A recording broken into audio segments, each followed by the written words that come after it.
Introducing the right-wing war on education, starring Betsy DeVos, evangelical Christians, and a few dudes who rented out strip malls, called themselves schools, and stole your public school tax dollars. And on the third day, God created the Remington bolt-action rifle so that man could fight the dinosaurs and the homosexuals. Amen. In this hour, we'll talk about how Republicans want to dumb our kids down and what we have to do to stop them. As always, leading the conversation is Patti Vasquez. But with her, we have Kirk Bangstead of the Minocqua Brewing Company, who is leading the charge to get rid of the parasitic voucher school system in Wisconsin. And a few fellow public education warriors he brought along to educate us. The right-wing war on education is brought to you by the Minocqua Brewing Company. Take it away, Patti. Yes, thank you so much for joining us. And over the last few weeks, we have been talking about why the right wing is trying to dumb down our kids and defund public education. And leading the charge in Wisconsin is our fearless leader, Kirk Bangstead. Do you like a leader? Can we call you our fearless leader? That sounds a little. People already accuse me of being communist because I'm just to the left of center. But in America, that apparently means you're communist. So fearless leader sounds a little bit too much like the Chinese Cultural Revolution or something. So never mind. Our champion of public education. And this week in particular really strikes a chord for me. I have a son who has been in what they call special needs program in CPS, options programs, diverse learners. My son Declan is a beautiful kid. It's very hard to get the programs that we need, the services that would benefit him the most. And I'm so excited to be talking about how voucher systems really target, marginalize, and hurt students who have disabilities. So Kirk, thank you so much for bringing this topic for us today. No problem. And before we start, this whole series, has been about how voucher schools are problematic for Wisconsin, problematic for the country. We started with the history of voucher schools, which started in Wisconsin. We then went to the nationwide story of basically we talked about how people are just getting rich off of your tax dollars, and that's kind of the main thrust behind voucher schools around America. It's not about actually helping kids. We then talked about how the teachers were hurt. We talked to the teachers union last week, and before I introduce our next guest, all of these shows were put together in order to have the storyline that we needed to tell to convince people that this word called school choice is not a good word. It's actually being used to confuse people, confuse parents, to make them think that if they're allowed to choose a school that's a private school from a public school with public money, that might help their kids. Well, inevitably it tears down public schools. It causes a death spiral of funding for public schools, and has hurt our education system in Wisconsin. And so today, the whole reason we're doing this show is in support of our lawsuit, which we just filed today, and we just had a press release about it. And the greatest thing about this lawsuit, we filed an original action, which is getting a little bit legal, but we filed straight to the Supreme Court of Wisconsin because this is a very important thing. There's millions of dollars being siphoned away from our public schools, and kids are getting hurt on a daily basis. And so we felt like this needed to go right in front of the Supreme Court of Wisconsin. So we filed it today. We just had a press release, and everything we've been leading up to, fundraising for, all the legal team that we put together, it all led up to today. So I'm really happy that this finally came to fruition today. I'm grateful for that too, because man, you are not messing around.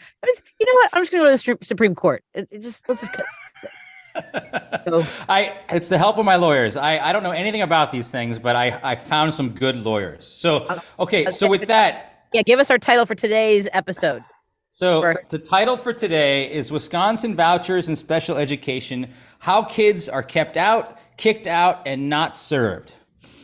And so we couldn't talk about this subject today without some very important guests. And so I'm going to read this because I don't want to get it wrong. We got two guests today, Nicki, Vander, Meulen, and Martha Siravo. So Nicki is it's to my bottom left, but I don't think anybody else sees the same thing. So we'll just let everybody introduce themselves. Nicki Vander Meulen is a board member for the Madison Metropolitan School District. She was first elected to the board in 2017, and in her last election received 98% of the vote. She was the first opening autistic school board member in the United States. She is a graduate of UW Law School and has her own practice where she represents juveniles with special needs in Dane County. Her website is nicki4schools.com if anybody wants to get to know more about Nicki. And then our second guest tonight is Martha Siravo, and she coordinates a group called Madtown Mommas and Disability Advocates, which supports parents and caregivers of students with disabilities. She's a regular contributor at state hearings on issues of disability rights. She was also Miss Wheelchair Wisconsin and increased awareness of the need for access and respect for people of all abilities. So our guests are kind of like the leading fighters for kids with disabilities in Wisconsin, and that's why we wanted to have them on today. Thanks so much for joining us, you two. Thank you for the invite. Thank you. So much. And Nicki, I understand that this is something that has been a lifelong battle for you. When you were 5 years old, your family had to sue in order to make sure that you could get access to school. Actually, it started before that. Really? At 3, I got thrown out of preschool because I couldn't walk right. Because you couldn't walk right. Because I couldn't walk right. I have cerebral palsy on top of the autism. And so they told my parents since I couldn't walk, I couldn't learn. Oh. Well. And they made that decision when I was 3. I was already reading at the time. And suddenly, and I remember this because we used to walk past there with the babysitter, and suddenly we didn't go that way anymore. No one did tell me why, but you could figure out there was something wrong. And there wasn't what kind of laws did they have at the time for students? There weren't any. There weren't any. Okay, of course. I didn't have my rights until I was 12. The ADA didn't pass till I was 12 years old. I could be thrown out at any time before that. So how did your family navigate the school system until then? My mother was the school guidance counselor and didn't want to admit every other student but her own child. So she filed suit against her boss to make sure that I had the opportunity to go to public school. I was supposed to be going to Lakeland for the school for the severely disabled. That was an institutionalized based program. They told my parents educating me was a waste of time and a waste of money. I got a law degree instead. Okay, so obviously, that's great. That's great. One way to prove them wrong. Right, Kirk, go ahead. Nice. So obviously that fight early on, I'll ask you straight. Like, how did that influence you now? I mean, obviously there's a connection there, and that's why you're fighting so hard. But I want to hear it in your own words. I started becoming an advocate at 8. I always knew there was something different, but when I was 8 years old, and this is going to content warning because this is going to affect some people possibly emotionally. When I was 8 years old, I had a teacher, Mr. F, student teacher who should not have taught. Mr. F didn't like students who rocked back and forth. So when my desk flipped over, he ordered the entire class of 8-year-olds to laugh at me, and being 8-year-olds, they did. Hence the warning. Wow. Because of that, 2 weeks later, he got a job in Fort Worth, Texas, and 19 students were supposed to write a thank you note, and 18 of them did, and 1 refused. I refused. Excellent. I met with my main teacher, Mrs. Lundeen, who was actually ready and willing to listen to an 8-year-old. She was so appalled that she didn't allow him to teach by himself for the rest of the time he was there. That's what she said that really made me the advocate I am. She said, well, Nicki, you write a thank you note for someone who's done something nice to you. Quite clear you have nothing to thank him for. That did it. I knew my career at that point. For my parents, I was going to be a criminal defense attorney and disability attorney. And That's you mentioned awesome. It's amazing. And when you were 12, you said that the ADA was passed, the legislation was passed in regards to rights of people with disabilities. How much have public schools like Madison now doing in their services to students with disabilities? They're doing the best they can with chronic underfunding. But let's be honest, there was nothing there. People had to crawl up the Capitol stairs in 1990 to be able to show that they didn't have access. Wow. When I first started in elementary school, there's no such thing as an accessible playground. And there never was my entire time I was in school. There were teachers who would say you were making it up. I have had a test thrown at me by a teacher when I asked for accommodations. Detention got overturned because the teacher said they'd think about followed by IEP. I was in 7th grade. I said, what's there to think about? It's federal law. You have no choice. So we both got sent to the office. I was told I needed to work on my tact, and he was told he needed to learn his law, and because I was 100% right, he didn't have a choice. So when I got an A in the exam after the accommodations, he threw it at me. Classy. There you and go. adults. Yeah. Classic. All right, let's move on. Let's move on to our next guest, because I don't want to leave Martha hanging here. So Martha, and by the way, Julie Underwood, who's Underwood versus Voss, by the way, Professor Underwood, who is helping us from the Wisconsin Public Education Network. She is the named plaintiff against Robin Voss, which is poetic justice, because that Robin Voss is he's like the Darth Vader. He's like the Darth Vader. Actually, he's Emperor Palatine or whatever in the Star Wars, and Darth Vader are the lawyers that help him out. But Underwood versus Voss, it's like the rebellion versus the empire on our lawsuit. But anyways, she found you guys, and she helped get this show going. So she also told me something about you, Martha. She said you have a school-age child with disabilities, and you support similar families with those disabilities. What are the biggest educational challenges that most families that you're supporting and you're talking to, what do they encounter? Yeah, thank you. We're a big fan of Julie, only because she's been doing it much longer than I have. Addressing these needs is not far behind us. It's still in the rearview mirror, and sometimes very aggressively as such. But as you mentioned, in your intro, I'm a former Miss Wheelchair Wisconsin, so I'm a wheelchair user. I have a daughter who's 11 who has a full IEP because she has cerebral palsy and epilepsy. So from the beginning, we have really been tossed into a big world of figuring out special education on our own, and trying to find out where the gaps are. And there's a time where you wonder if you're doing it alone, because it's very hard to know what other families are dealing with the same issues. But over time, you realize that your support circle is much bigger. It's a matter of finding it, though, which I wish more families would get there faster. Complicated system, lots of support strategies there. But man, we're still finding out where ADA is only being implemented within the past couple of years in some schools, as far as access. And then from all of the direct family support that I do with Madtown Mommas, I see where the sensory and the cognitive and those type of support challenges lie as well. So we've really run the gambit.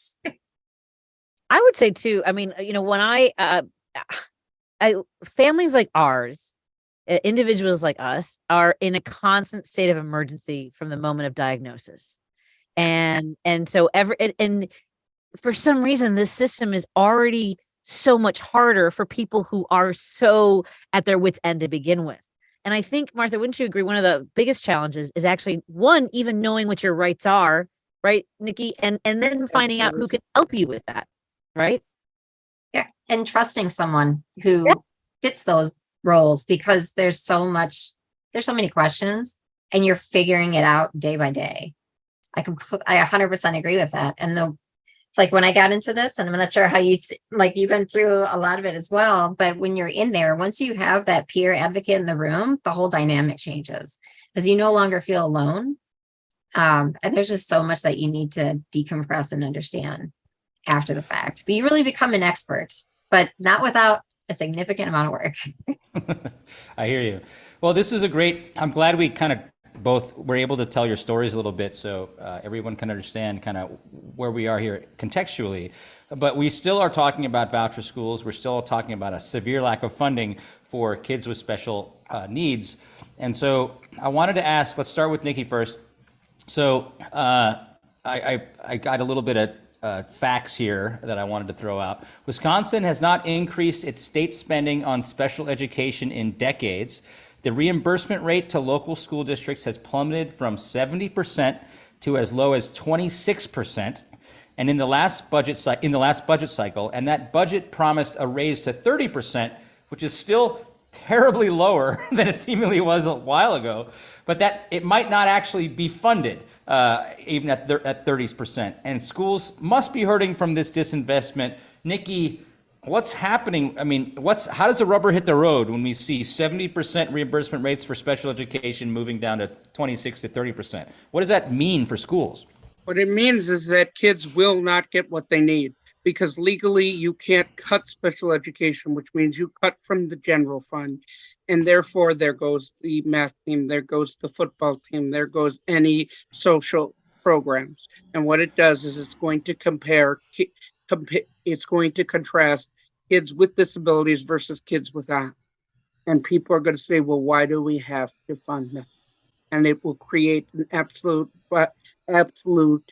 war between those who have and those who have not. Have to realize this is not a choice. This isn't school choice.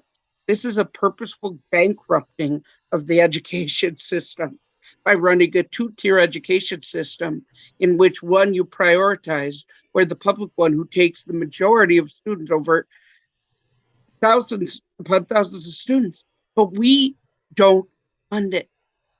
And therefore, then you see people complain, their taxes go up, their services go down, class sizes go up. Why? Because we can't provide them. It is not a sustainable formula. 1973, when IDEA was passed, Individual Disability Education Act, the states were supposed to pay 60% of special ed costs. The federal government was supposed to pay 40%. Federal government has never paid more than 17% and now pay between 7 and 11%. That is not a sustainable financial formula. The only way that can survive is by absolutely decimating it or providing absolute bare needs, bare minimum services. It's a tragic situation. Martha, what are you seeing as a result of the underfunding?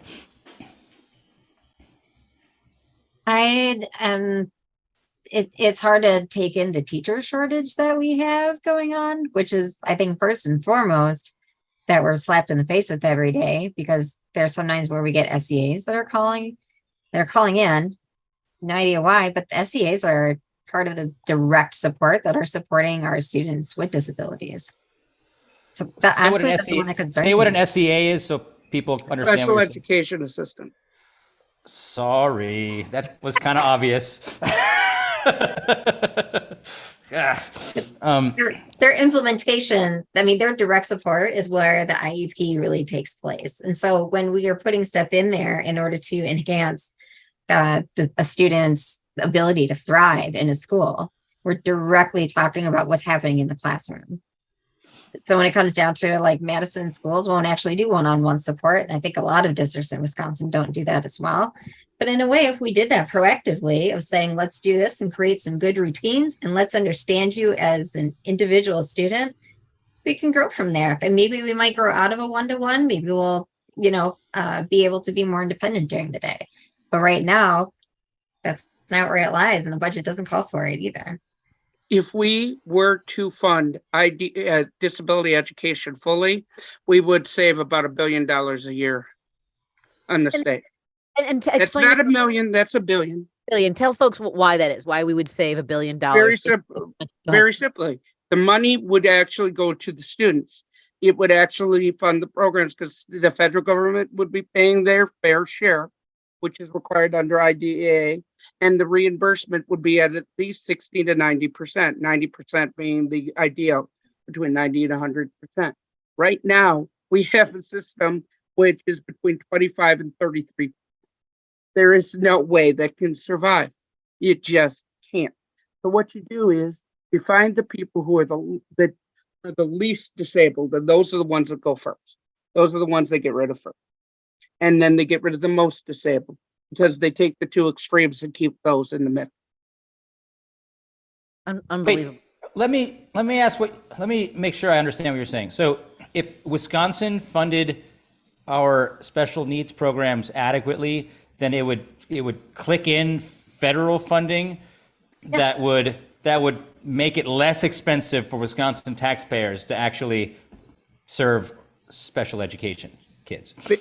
Basically, we underfund over 1 billion, underfund our education by 1 billion a year. So it's I'm a businessman. You got to spend money to make money. This is a classic example of you just spend a little bit more, you save a bucket load afterwards, and it's just recalcitrant politics that are stopping this from happening. Because we have the money. We have like a $7 billion surplus. We have a $7 billion surplus. You also have gerrymandering combined with extreme austerity measures equals an absolute disaster. And Martha, when we talk about this financially too, before we go to the break, I'm going to guess that we're on the same page in that the other thing about fully funding programs for individuals with disabilities is that you're also investing in helping them reach their potential, which saves money for everybody in the long run. If we're going to talk about this fiscally, right? Absolutely. You're going to cut some programs somewhere in order to make up for the stuff that by law you're legally supposed to be covering in the first place. We can save football if we fund special education. That's so easy. That's the easiest. I call myself a little bit of a propagandist. I'm a professional propaganda guy. We can save football if we fund special education. That's the way to say it. Everybody would understand that. But it's so complicated. You think you're like you said, Nicki, you're like, yeah, we're creating this warfare between kids with special needs and kids without special needs. It doesn't need to happen. We could help both of each other out if we just did it right. Yep. Let's we're gonna go ahead, Martha. Martha, do you have another thought? I can Role models are important. We have role models and teachers in our schools. If we had one of our government entities doing a really good job, I think that it would actually overflow to the state. So federal started doing a better job at that. Naturally, the state might actually move their position a little bit more too. Role models. Yeah, this is what an important and wonderful conversation. Again, brought to us by Banacqua Brewing Company and our champion of the public schools and fully funding public education in Wisconsin, Kirk Bangstead. You know what? I've been given a can of choice, not that kind of choice, but reproductive rights choice. And I think I'm gonna go ahead and open that. Hold on. There we go. Oh, there you go. We are going to take a break. We're having this incredibly important conversation. Wisconsin vouchers and special education, how kids are kicked out, and not served. When we come back on WCPT 820 Heartland Signal and KTNF 950 AM, Minneapolis, St. Paul.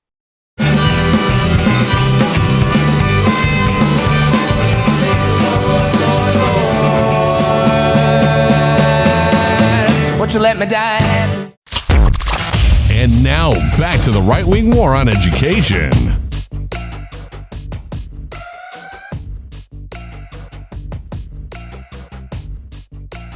We are continuing our conversation today, and we're so grateful that you're hanging out with us as we're driving it home with our special segment, the right-wing war on public education, and our champion of public schools in Wisconsin, Kirk Bangstead. But this is a topic that really crosses across state lines, Kirk. So I'm so glad that we're doing this. We are in particular focusing on programs that address children with disabilities. I have a son who has physical and intellectual challenges, and I'm very familiar with this landscape. And I'm so thrilled to have two experts joining us. We have Nicki Vander Meulen and Martha Siravo. Am I saying your names both correctly?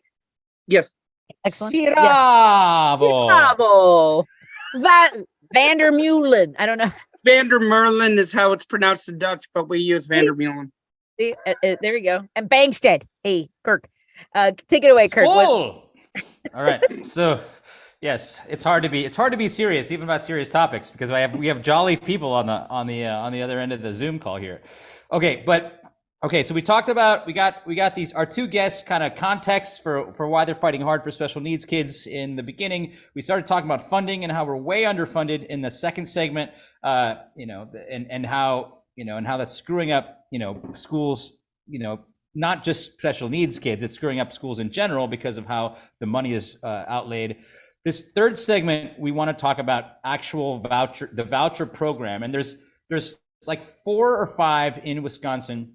But one of them actually has the title that says, "Oh, it's like a special needs voucher program," and apparently that's like a non sequitur because it actually doesn't help kids with special needs. So I wanted to, let's talk to Nicki first. Can you talk about the special needs voucher system and why it is flawed? A special needs voucher program basically states that if you have an IEP, then you could enter into what's called special needs voucher and would be accepted at a lower rate. Here is the problem. There is nothing special in special needs except for how fast they take you out of school. Very simply, they only have to make minimal accommodations, not maximum, not fully. Minimal accommodations is what the courts have ruled is what is required under the program. They do not have to change the program design. And if they kick you out, they keep the money. You get money to take disabled students. All the money is capped and the child is sent back. So not only are they denied an education, they're denied their funding. It's out and out tough, is what it is. So let me repeat that back to make sure everybody heard it clearly, that if you qualify for special needs, then you can take a voucher that has money to a private school. That private school doesn't have to actually, it has to say that it's tried to meet minimally your special needs, but if it doesn't meet them and the kid decides to go back because they have to go back to a place that actually can give them what they need, that private school can keep the money because it said that they tried. But Correct. that seems so obviously random. Like, if I wanted to be a shyster, I could say I could take all the special needs kids ever and then just say I can't accommodate them, but take all the money. And who's going to tell me? Who's going to tell me I'm not doing it? Time. No, it happens all the time. The only place that special ed vouchers can't discriminate is is an application. They cannot discriminate. However, they don't really have to make all of that much of an effort. In fact, getting my notes here, but that was a Waldorf school, and they did not provide. It was called a Fond du Lac Christian School. Says they desire to serve those that they're equipped to accommodate, but they're not qualified to do so. So they took the students that said they weren't qualified and returned them. Weird puppies. You don't return a kid to a shelter. You don't return a kid with no funding back to the public education system and tell them you figure it out. Because now the public school that might have been able to take care of that kid just lost all that money because the kid took the voucher to the private school. So how are you supposed to get that kid back into the public school when now they don't have any money for that kid anymore? Exactly. Unbelievable, absolutely unbelievable. And now we if these kids are, sometimes families are counseled out of the programs, right, Martha, where they're like, this isn't working out for you. First we'll bring you in, as we've been talking about, and then shoved out. Has that happened to families that you're working with? So a lot of the families where I see that being the primary discussion at the time is when they're younger, because you don't actually know what kind of supports your children are going to need. And you're still figuring it out when they're little. So when they're little, you can have just that extra person that's not necessarily a collection of all the different therapies and supports that public school is offering because they have to. But sometimes it works out for a while. But it's really trying to decide, like, what support systems do I want? What support systems do I need? And then where am I going to get them? And you really need to dive into that specific question when you're looking into schools, because by the time you talk about this back and forth game of like, where are they and how do you lose them? How do you get them back? By the time you get them back, or if a parent has figured out that they need to go that way, there's now trauma involved. Yes. So behavior is communication. Just because we're not acting in a very specific manner doesn't mean we're misbehaving. It means that we're not understanding what the needs are yet. Or what's worse, Patty? Sorry, but the real bad thing is currently there are schools, I will not name, who refuse to recognize IEPs. They say they're not necessary. Then when they can't accommodate the student, they throw them out and keep the funding and say, oh, they just weren't a good fit here. I was going to ask you about the IEPs, and that's something we've kind of been tossing that around as well. Martha, if you want to tell folks what an IEP is and how that functions as part of a student's plan. It's a individualized education plan, and that is where you get a team of sometimes it's up to like 10, 14 people. Yeah, with their laptops all open and mostly reading their screens. No, go ahead, continue. Yes. Oh, you know that world well. For an IEP to really be appropriate, it has to be followed first and foremost. With the team going through everything, it is great when you can be in a public school because you have access to all the people that are part of that team. And when you look into private or even some charter schools out there, you're not actually getting all the members of the team that you probably need, because there's a lot of differentiating factors that come into play as to what will we allow in the school, because they have a lot of control on that, and what kind of therapists are they going to have available to you before you decide that maybe there's not enough of those supports in that school, and then you end up switching.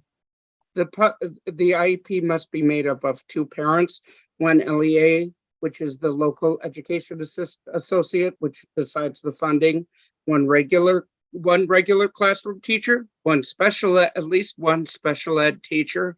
The parents are definitely supposed to be in there. But And treated as equal. Do that. Yeah. And so, Kirk, what we're telling you is that people will be like, oh, could you have a choice? There is no choice for parents, families, and students with a disability. There is just simply is. It sounds so complicated. Like, how does a parent navigate this stuff unless they're a lawyer, or something like that? Like, how do they fight for their rights? Like, I can hear you when you talked about this earlier, Martha. It's like, geez, you gotta really find your advocates early, or else your kid's gonna miss out. It seems. Well, let me say this real quick before we go on to the next question with Martha and everybody. You have to be a squeaky wheel, and then when you are that squeaky wheel, you're treated like you're being belligerent, even though you're just fighting for your child's rights. Anyway. Absolutely. They literally treat you like garbage, or what's worse, they'll take it out on the kid. Yep. Oh, Kirk, people hide behind corners and hallways when I come into the school. That's why I like you, Patti. That's why I like you. My mother's a 5 foot tall woman from Brooklyn. They hide. Okay, so let's move back to the discussion. We talked about how we're counseling kids, special needs kids out of private schools, or keeping the money. Let's flip it over to public schools, though. So we talked a little bit about it, but Nicki, what's happening to public schools when the special needs kids take their vouchers away? We talked about it a little bit, but I want to kind of go through the process. Our funding is through what's called the 3-year rolling average, also known to lay people as butts and seats count, which is the 3rd Friday in the month. Literally meaning we count the number of students who are physically present that day. 1, ableist as heck, because if you have a child that has persistent health problems, there's no necessary guarantee that they will be physically in the building or in the class. Problem number 1. Problem number 2 is you don't just lose the funding for 1 year, you lose it for 3. Because it's calculated, although it's calculated on a yearly basis, because it's a 3-year rolling average, you literally lose it for 3 years per student. So if you can imagine, that's a massive loss in revenue. When that happens, things are going to get cut. The field trips, the travel, lunch, different kinds of lunches, all of those can be on the chopping block. I'm trying to make do with a legislature who has cut my funding so badly that I'm not sure if we can always have teachers and have the staff that is necessary. And with this teacher exodus, which started with Scott Walker and not funding and disrespecting education, it just gets worse and worse and worse. And then people say, oh, my kid isn't doing as well. They don't have as many opportunities. I think I'll take them out. Every time you take a child out, it ends up weakening the public system brick by brick. That's what I wanted to focus on too. It's like, it's a death spiral. If you You take got a it. kid out of the public school gets worse because it loses funding and it goes to a private school. And so then it keeps on getting worse because or like other parents are like, well, the public school's not as good as it used to. Maybe I should send my kid to private school. And that just builds on itself. And it's the same thing. This is a strategy that Republicans have had for so long. It's like, if they make government worse, if they make local government worse, then people are going to be like, why am I paying tax dollars and I still see my roads falling apart? It's the same thing with public education. It's like they will vote. They're getting people to vote Republican because they're just making people sick about government and making people sick about public schools because they're destroying both of them. And so obviously, if you think everything's going to heck in a handbasket, you don't want your taxes to pay for heck in a handbasket, and so you'll vote for a Republican. I said heck, didn't I? I wasn't even comfortable saying heck, but I had to because they're on radio. It worked. It works. We felt the rage. We knew what you We meant. did. Heck. And the thing is, for disabled students especially, let me be clear. The majority of private voucher schools will not take the disabled, and those who they take, they don't keep. Plain and simple. And that's what the problem is. Yeah, Martha, do you have sorry, go for it. No, you go ahead. No, you go, Kirk. No, you had a. Do you have examples? I want to just talk to Martha first of special needs kids being turned away, or people the private schools taking the money, sending the kids away.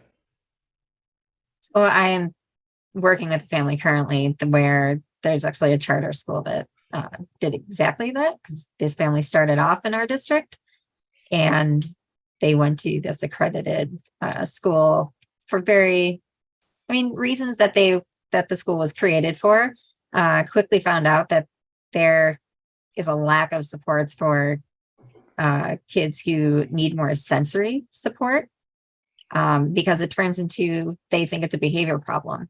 And then the kids are the ones that suffer.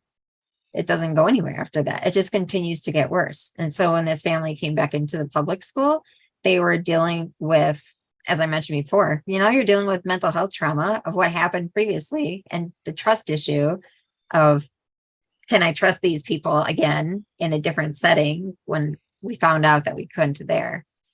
But then it comes down to like, were the needs identified correctly? Do we have to redo everything again because the school actually didn't recognize the full IEP that these students had?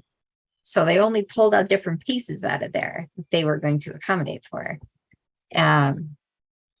It's heartbreaking because that's so much time lost. You can't get that back. And if all they had to do was send them to a public school who's got a history of following the IEPs, as opposed to like trying to like hunt around and then lose the funding for the public school. That's where we want to see DPI call for some more accountability in that space, because we can't just be everybody's throwing our hands up in the air and we don't know how to correct this, or how do you get the tone to match a really positive nature, instead of feeling, as you said before, like a parent, like you're just kind of going in there, full force. You go in there and you should want to like hug everybody in the room for doing an amazing job. I would love that. Yeah, because we rely on the educators, their support team for for my son who is nonverbal. And I don't know what happens to him. Look, Kirk, there was a day when he was in a summer program, extended school year program. We got him on the bus and we got a phone call.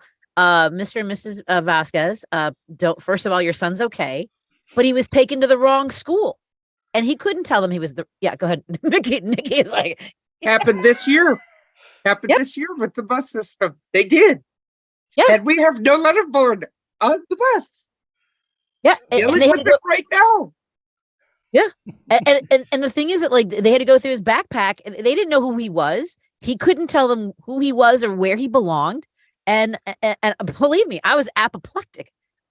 Anyway, so yes, these are the challenges we have, and that's in a public school program. It's already challenging, and that's because we are sending all this money to charter schools to vote.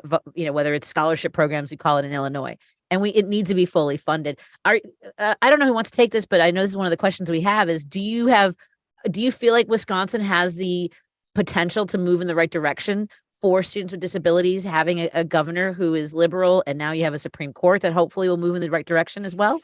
The Supreme Court is an absolute godsend right about now. By the way, thanks for the billboards. Those were huge.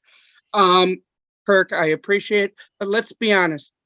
Right now, with the gerrymandering the way we have it, we have a $7 billion surplus that is not being funded, that is gavelled in, gavelled out, while children in Wisconsin are not getting their basic educational needs met. Plain and simple. I have met with legislature. I have talked to legislators. I have been told that we have to fund general education first before we can fund special education. I might be uninvited to a certain event because I may have immediately answered back that special education is part of general education. Well, you might have said, go F yourself.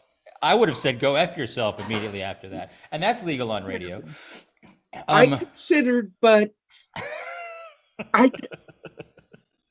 I always worry at the Capitol I'll say something that will cause me to lose my position, because 2 weeks before I got sworn in, I was told by a legislator that I must not be that disabled if I had a law degree, and that was on Autism Awareness Day in the Senate parlor.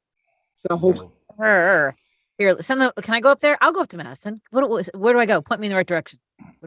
Martha, I want something positive out of you. What are we moving in the right direction? How do we move in the right direction in Wisconsin and do what's right for special needs kids? The parents' voices are powerful, but they're often taught not to believe that. Or you just come into a place where you don't actually see that happening. I was actually listening in on the DPI Special Education Public Forum last night. There were parents from all over Wisconsin that were connecting in spaces of frustration, but also there were some places of joy in there where the team truly was implementing what was down for their child's IEP. Parents coming together is a powerful thing. The more stories that we share, whether they be incredibly traumatic or good, we should be learning from those all the time and take that into consideration all the time. And if we have an opportunity to do better, significantly better, then we should all be working together. My platform for Miss Wheelchair Wisconsin was embrace inclusive education. And that means we're doing all the students, because if we focus on the ones with the most complex needs, which includes our advanced learners, we're going to be helping everybody. I might go for it. Not everything is depressing. I've managed to get special education to be a topic that is talked frequently in my district. That was not the case, and I will not toot my own horn on that.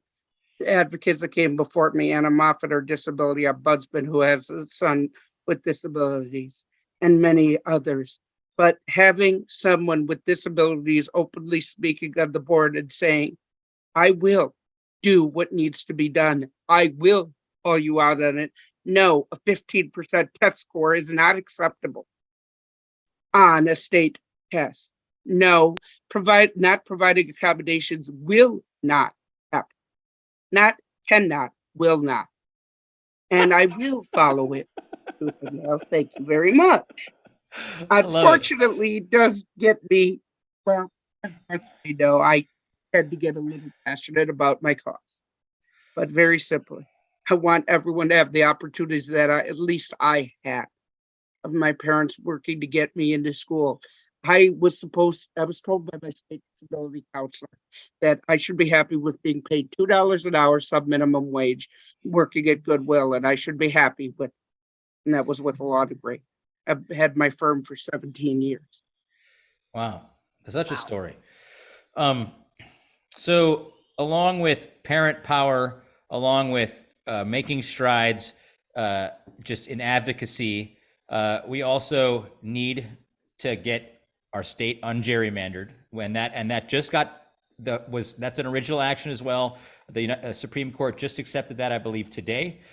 So that's probably, unless Voss pulls some weird stuff again, we probably will get something looking a little bit more fair, I think, in the next year in terms of our legislative districts. And of course, I would be remiss if I didn't say that we should sue the hell out of these people while we have a good Supreme Court, and that's what we just did today.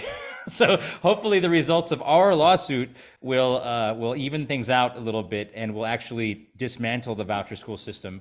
I believe we can do it. My lawyers give me confidence. I should have met you, Nicki, earlier because I think I wanted you on my legal team as well. I'd be glad to help wherever you guys ever need it. Because I've thought for years, why didn't someone either do a 14th Amendment suit or a disability suit? Because you are openly discriminating against individuals on the basis of a plain and simple. And it is an original action. It shouldn't go to the appeal of the trial court. This is an action of original oppression. It needs to be heard there. Martha, anywhere people should go if they want to support your organization, or is it something that it's not really, you don't need kind of people gathering? I don't know. Let us know where people can go if they want to learn more. Yeah, so Madtown Mommas has a Facebook page where we did a lot of Zooms last year and just brought in different speakers that focused on different things. We're taking a little bit of a turn this year where we're joining with other partners and having some new opportunities. But Facebook is that's their main contact with parents in and outside of Madison. And something that we do there as well is we respond to parents who have any questions or running into problems and try to connect them to the most appropriate resource. Nicki, same question. Additionally, we got Rights Law, which is a parent website out of North Carolina that's run by lawyers. It lists every motion you could possibly file and any legal complaint you could possibly file against the school, along with templates on how to file. It is absolutely a godsend. Number 2, Wisconsin Facets statewide training grant for the state of Wisconsin. Knows Wisconsin law inside and out. The other one that is absolutely essential is getting people at school board meetings. I need people there. I need people involved. People don't always realize what's going on, and they need to. And then lastly, please vote.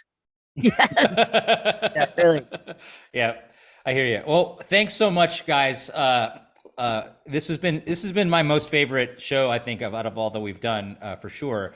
I wanted, before I hand it off to Patti to say goodbye, I wanted to mention that next week's show is going to be a special show. It's an audible because we just filed the lawsuit today, and so we're going to have my lawyers on next week's show to talk about the ins and outs of the actual complaint that we filed, and then we will possibly have some plaintiffs on as well if they want to speak publicly. We don't want to put them in too much in the spotlight if they don't want to be.